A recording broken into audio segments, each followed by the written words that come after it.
Le ministre de la Santé publique a ouvert ce vendredi 28 juin l'atelier de validation du projet sur la réglementation des produits cosmétiques et d'hygiène corporelle. Immigration irrégulière des Congolais en Belgique était au centre de la conférence de presse animée ce jeudi par le directeur général de l'Office des étrangers en Belgique. En ce 21e siècle, les Congolais ne connaissent toujours pas l'importance des archives. Voici pourquoi les départements qui s'en occupent montent au créneau à travers une exposition pour attirer l'attention des Congolais. Antenne A, le journal John Gomboa. Madame, monsieur, bonsoir. Vous suivrez en page magazine et enfin de journal la semaine du gouverneur du Bandundu. Antenne A l'avait annoncé il y a quelque temps. L'événement s'est confirmé aujourd'hui. L'exposition des archives nationales du Congo a eu lieu ce jour à l'hôtel Soustani. Son objectif est de faire découvrir au peuple congolais l'importance de la gestion des archives du passé. C'est un reportage de Patrick Borel Mukendi et Pepito Matondo. À quelques heures de la célébration du 53e anniversaire de l'indépendance de la RDC, la salle Yvonne Compère de l'hôtel Sultani a servi des cadres aux archives nationales du Congo pour exposer les bijoux des anciennes gloires ou pionniers dans les différents domaines politiques, sportifs, religieux et d'autres. En présence du ministre du Travail, Bahati Lukwebo, l'ancien gardien de Léopard et du TP Mazembe, Kalambay, du révérend père des Saint-Moulins et d'autres invités de marque, le ministre du Sport, Culture et Arts a indiqué que les Congolais doivent prendre soin des archives nationales. Nous qui avons grandi dans des sociétés à tradition orale, il ne nous est jamais venu à l'esprit de nous soucier de nos vieux et anciens papiers, si ce n'est de nos titres de propriété à certaines circonstances précises ou de nos actes de nomination pour un contrôle administratif. Votre présence ici est un signe éloquent du niveau élevé de votre conscience à l'importance des documents qui font partie du patrimoine national. Armélie Lanza, DGAI de l'ANC, soutient que la RDC a besoin de tout le monde pour sauver ses archives nationales. Les archives étant définies comme l'ensemble des documents produits par des personnes morales ou physiques, privées ou publiques, dans le cadre de leurs activités et délibérément conservées, quel qu'en soit le support. Est-ce pour cela que l'opinion la plus répandue en République démocratique du Congo lie archives essentiellement au passé, au déplacé, à l'inutile et donc au marginal? Mesdames, Messieurs, les archives gèrent certes le passé parce que notre intervention est en aval de l'action publique, mais nous ne gérons pas les documents dépassés du passé. La journée s'est clôturée par la projection d'un film documentaire montrant comment les archives de la RDC se diffèrent des archives de la Grande-Bretagne, de l'Italie, de la France, de l'Afrique du Sud et d'autres pays du monde. À propos des documents du passé, sachez que le bureau du premier ministre, Patrice Lumumba, sera désormais accessible au public. En fait, il s'agit de la primature. En effet, selon un communiqué publié par la primature, la primature entend garantir au public ainsi qu'à la population congolaise l'accès à cet important et prestigieux patrimoine national qui abrite les bureaux occupés par le Premier ministre congolais et héros national Patrice Emery Lumumba. Et donc, déjà à partir de ce samedi 6 juillet, les jardins du Premier ministre longeant le fleuve Congo et qui habitent l'hôtel du gouvernement sera ouvert samedi de 16 à 18h et dimanche de 10 à 18h. C'était aussi une nouvelle que nous avions annoncée ici. Nous y revenons avec un peu plus de détails et d'images différentes. Il s'agit du sommet des chefs d'État du Golfe de Guinée, où avait pris part la RDC, représentée par son ministre des Affaires étrangères et de la coopération internationale, Raymond Tshibanda Ntunga Mulongo, qui est revenu de Yaoundé au Cameroun, où s'était tenu ce sommet qui avait réuni 12 chefs d'État. Patricia Amouli y revient avec des détails et des images tout à fait autres.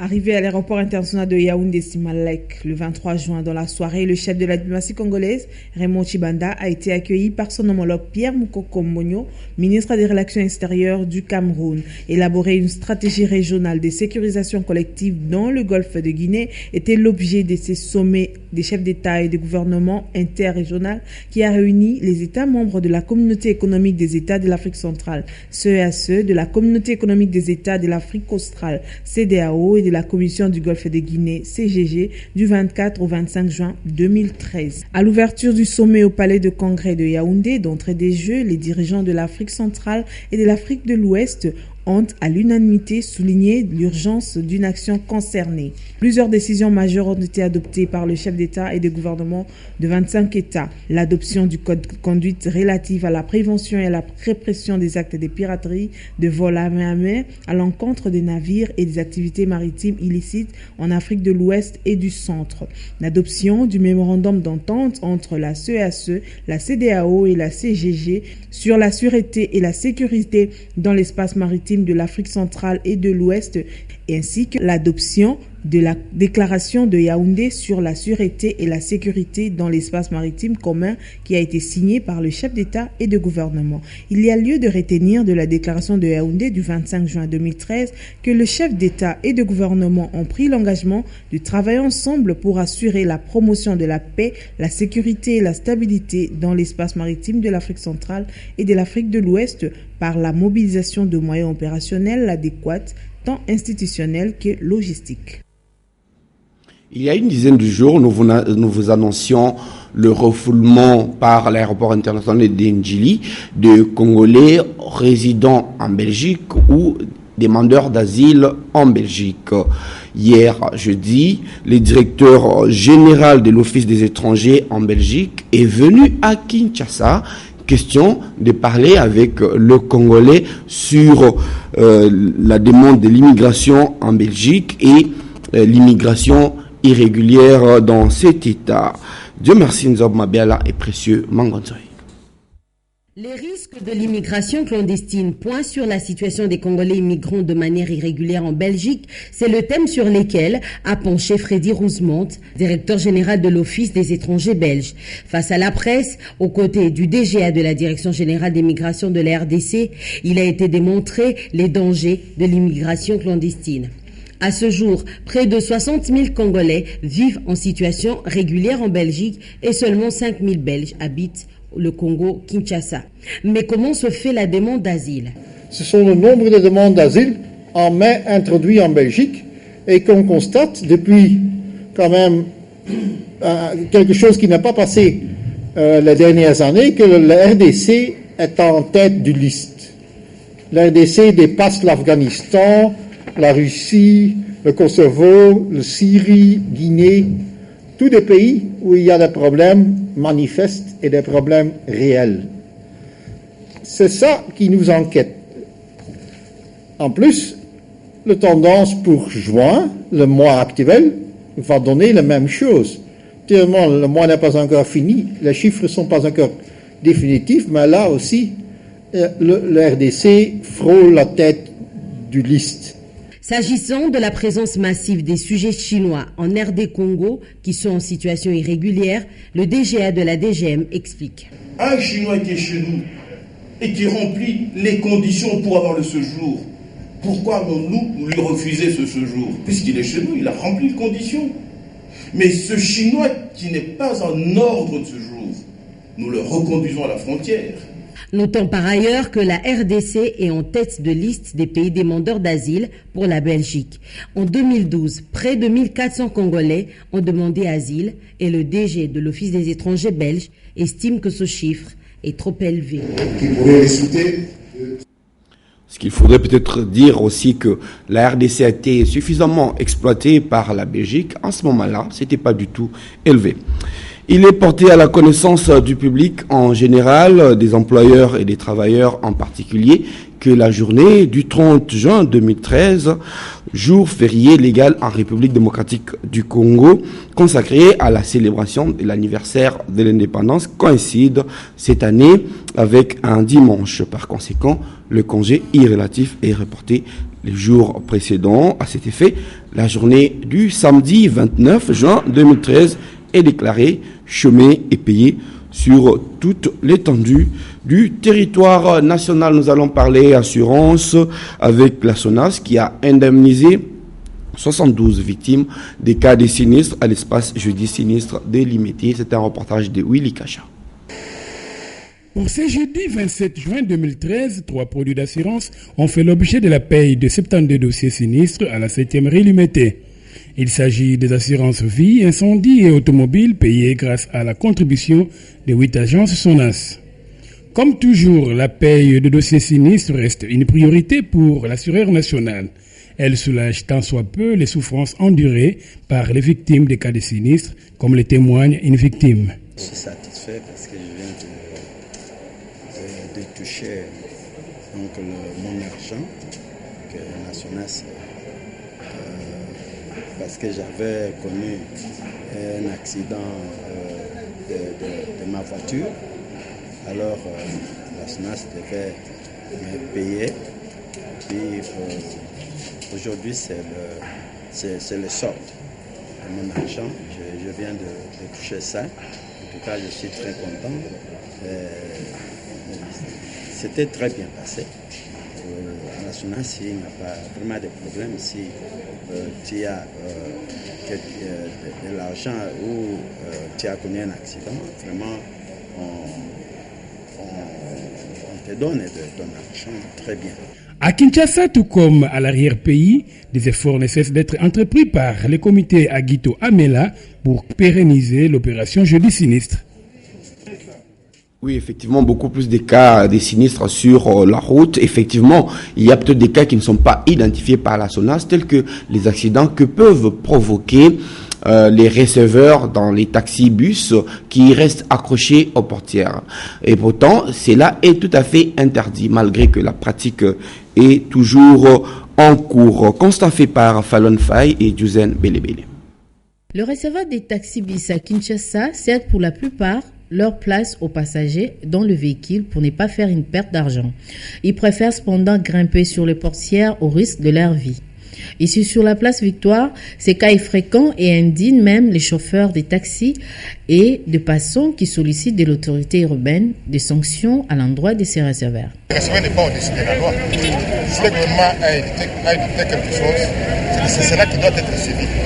C'est le gouvernement qui n'a pas pu faire le suivi comme il le faut.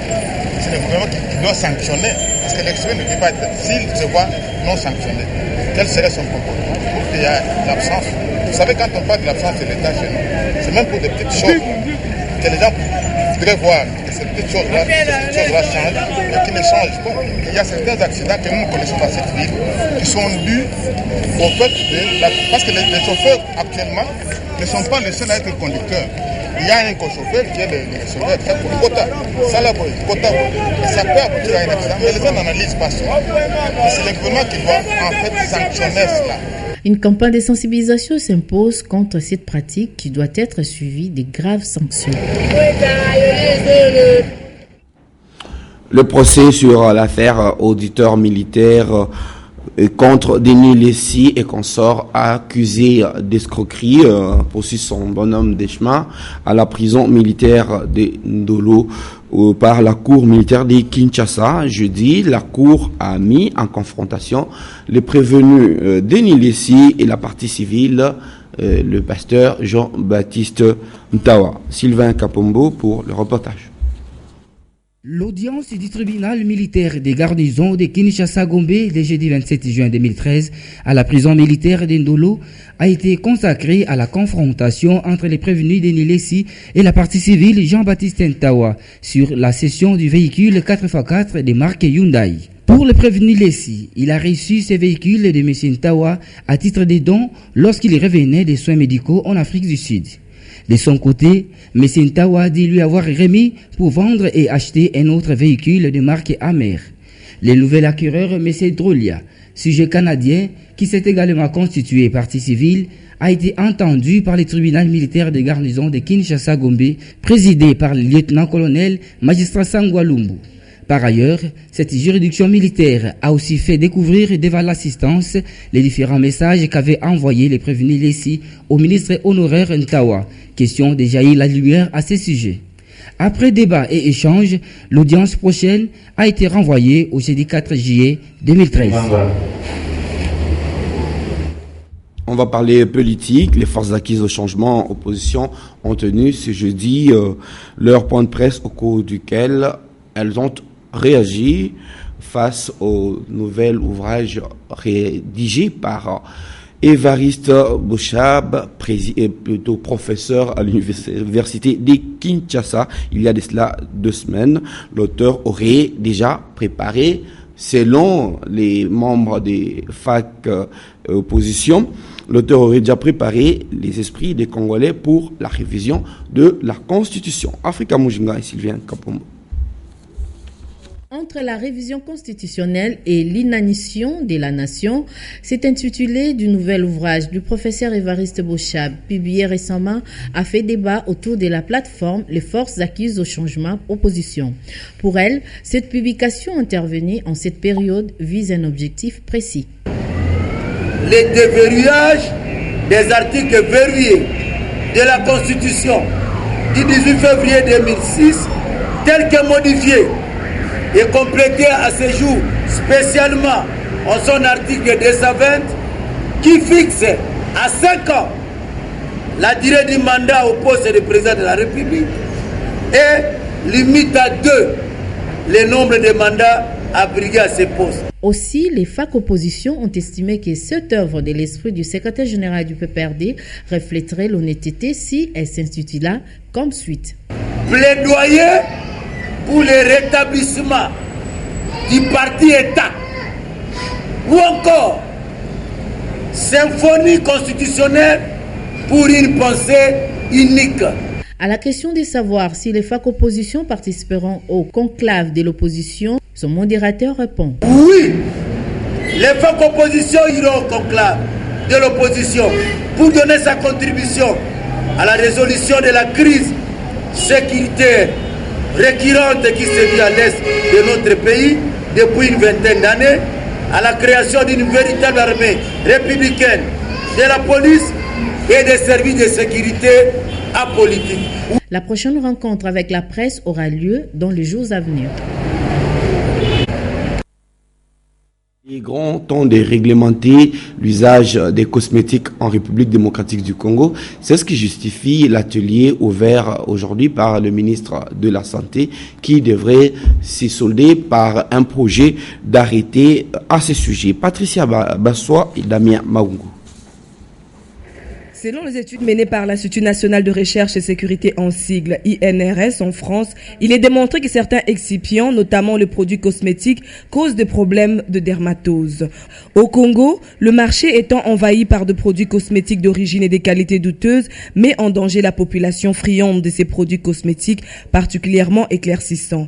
D'où la nécessité de l'application de l'arrêté ministériel numéro 1250/Cap/Min/S/CJ K12/56/2003, car depuis son établissement, il n'a connu que des moratoires. Cet atelier aura pour but la validation du dit arrêté et sa mise en vigueur. Il y a des scientifiques ici, il y a les experts et il y a ceux qui sont dans toute la chaîne, à partir de la production, de la distribution, à l'importation, tout le monde est là. qu'on se mette d'accord et qu'on puisse réguler le secteur. Dès que c'est prêt, moi je leur ai promis, parce que ce sont tous les spécialistes du secteur qui sont réunis pour cet atelier. Voilà pourquoi on a voulu qu'ils soient même internés ici pour qu'ils travaillent de manière vraiment approfondie. Dès que les propositions sont faites, nous allons au niveau du gouvernement signer cet arrêté et pouvoir réglementer le secteur. Dans un pays où tout semble être facile, la loi doit être mise en exergue pour trancher, étant donné qu'elle est opposable à tous. L'atelier prendra fin ce 2 juillet 2013. Eh bien, au Bandundu, l'examen d'État s'est naturellement clôturé aussi hier jeudi. À Kikwit précisément, le gouverneur de province, Jean Kamisendou, a effectué la ronde des centres, question de se rassurer que tout se passait au mieux. Suivez ces images. L'examen d'État édition 2013 s'est bien déroulé sur toute l'étendue de la province du Bandundu. C'est le gouverneur de province Jean Kamisendou Kutuka qui a lancé officiellement la session dans la ville de Kikwit. Le chef de l'exécutif provincial du Bandundu a fait les tours des centres de la ville de Kikwit pour se rendre compte du bon déroulement de cette épreuve. Très satisfait du travail abattu par l'inspection provinciale de l'enseignement primaire, secondaire et professionnel, le gouverneur a encouragé les finalistes en sa qualité de parents et du représentant de l'État. Nous avons lancé le concours de TENAFEP à Bandundu et les examens d'État de 2011-2012 dans la ville de Bandundu. Nous avons décidé pour cette année 2013 faire une descente express dans la ville de Kikwit pour y lancer les examens de la même année. Vous voici donc arrivés à la fin de vos 6 années du cycle secondaire. Vous vous confrontez maintenant à des épreuves. Je vous souhaite à vous tous, au nom de la délégation qui m'accompagne et au nom de tous vos parents présents et absents, une très très bonne chance, bon succès pour ces examens. Au total, 41 000 élèves répartis dans 153 centres ont présenté l'examen d'État édition 2013 sur toute l'étendue de la province du Bandundu. Les câbles de la Société nationale d'électricité mis à nu, c'est devenu un phénomène récurrent à Kinshasa, mais il n'en est pas pour autant plus dangereux. Constat fait à Kingasani par Kevin Mpia et Mami Tambo.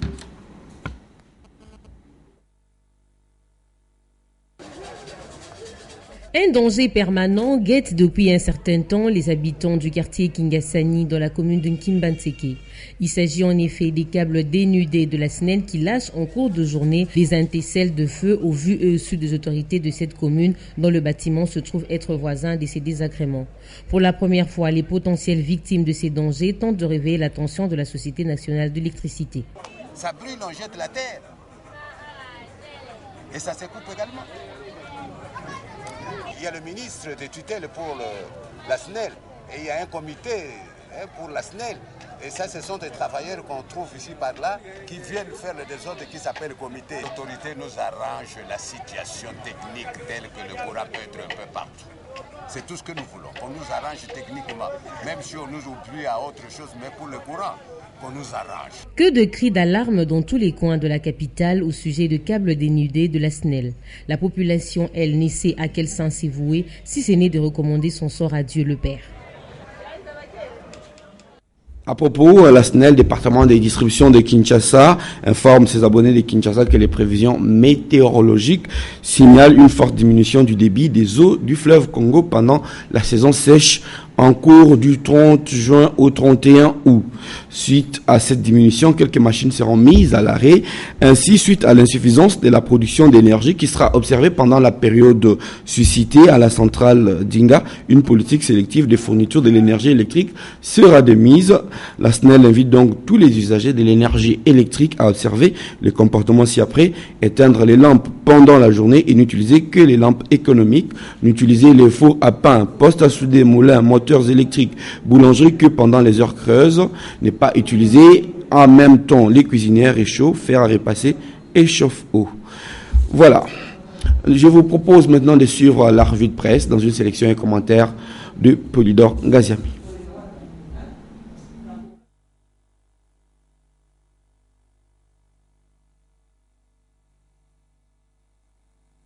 Parti à Ho Chi Minh Ville au Vietnam pour prendre pied au championnat du monde francophone de taekwondo, l'équipe mixte de la RDC est rentrée à Kinshasa avec plusieurs médailles dans son escarcelle. Pour faire honneur aux vainqueurs,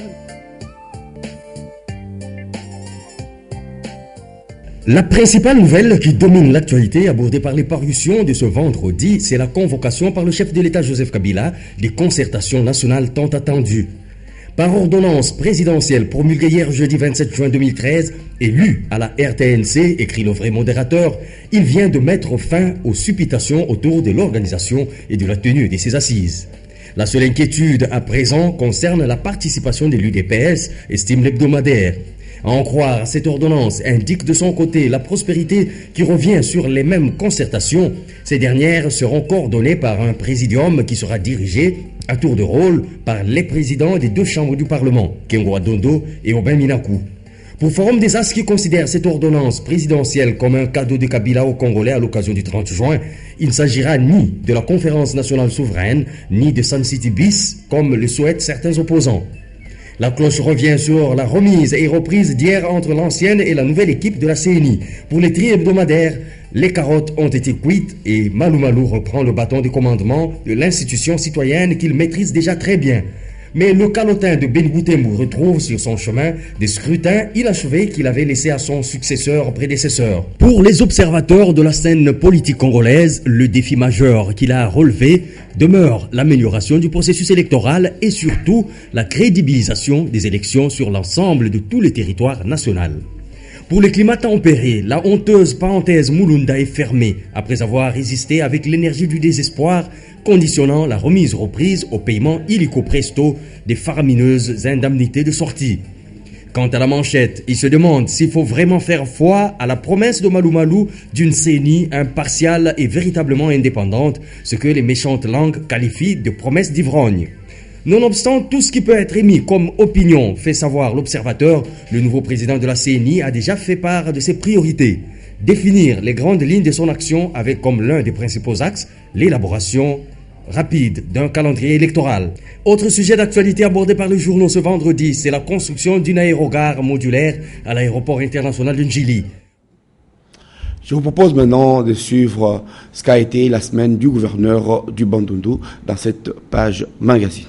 En séjour à Kikwit, deuxième ville de la province du Bandundu, le gouverneur des provinces Jean Kamisé Ndukutuka s'est rendu au centre médical Dr Paganoni en construction au quartier Kikwit 4 dans la commune d'Enzinda. Ce centre du bureau diocésain des œuvres médicales BDOM reçoit déjà des malades bien qu'en construction. En bon père de famille, Jean Kamisé Ndukutuka a payé les frais d'hospitalisation des malades internés. Il a promis d'apporter sa contribution pour la poursuite des travaux de construction d'autres pavillons. Le docteur Vincent Oulouma est le responsable du BDOM Kikwit. Sur le plan démographique, la ville de Kikwit va avoir, si elle n'a pas déjà 1 million d'habitants. Et si nous voyons bien, la ville n'a qu'un hôpital général construit dans les normes. Mais normalement, sur le plan santé publique, et si on peut estimer qu'avec 100 000 habitants, on peut avoir un hôpital, Kikwit peut avoir 10 hôpitaux. Mais jusqu'à présent, nous n'avons qu'un hôpital. Donc il y a un réel besoin pour que nous puissions arriver à assurer la couverture sanitaire de cette ville, à prévenir certaines maladies en envoyant tous les malades dans des centres où il y a un minimum d'équipement pour avoir des soins de santé minimum et dans la dignité. Ce qui fait que le diocèse, en tant que partenaire de l'État, dans la société civile, essaye de mettre la main dans la pâte. Et c'est comme ça qu'avec certains partenaires et des personnes de bonne volonté, nous avons, au départ de ce centre qui n'était fait que pour la prise en charge des pathologies ophtalmiques, les yeux, mais on a constaté que les malades venaient et pour accoucher, et pour les interventions chirurgicales, et pour toutes les pathologies. D'où le besoin d'agrandir ce centre en ajoutant d'autres bâtiments. Jean Kamisendo Kutuka a effectué ensuite une descente au quartier Kimbangu dans la commune de Kazamba. Le chef de l'exécutif provincial du Bandundu est allé se rendre compte de l'évolution des travaux de construction du forage d'eau. Il a constaté que les travaux avancent à pas de tortue. Selon la population, cette situation est due au conflit coutumier.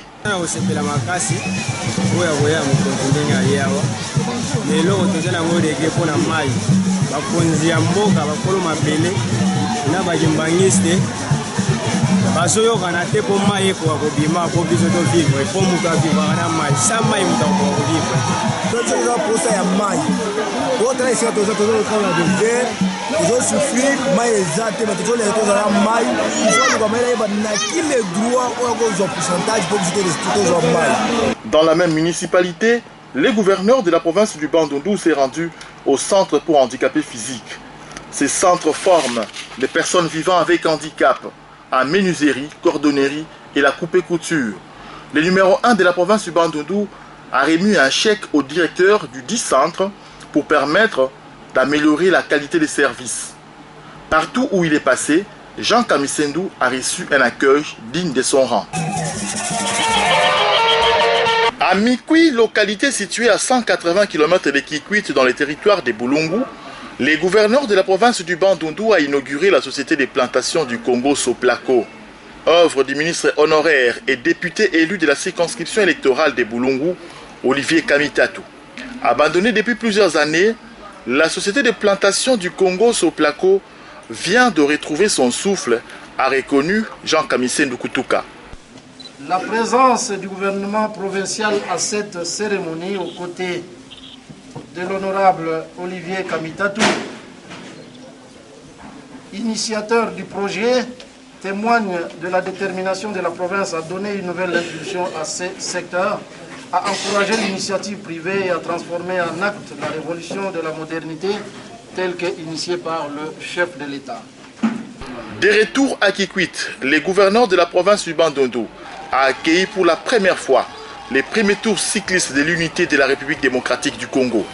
Nous voici donc honorés par les organisateurs, par le Premier ministre, qui travaille sous l'égide du chef de l'État, Joseph Kabila. Et cela témoigne donc de l'hospitalité de notre province, de notre pays. Et nous sommes ravis et très contents. Dans la soirée, le chef de l'exécutif provincial du Bandundu a offert un dîner à l'hôtel Kwilu à toute la délégation venue de Kinshasa et d'ailleurs pour assister à cet événement. Voilà, vous en savez autant que nous. Merci de l'attention que vous nous avez accordée et bonne soirée en compagnie de Antenne A.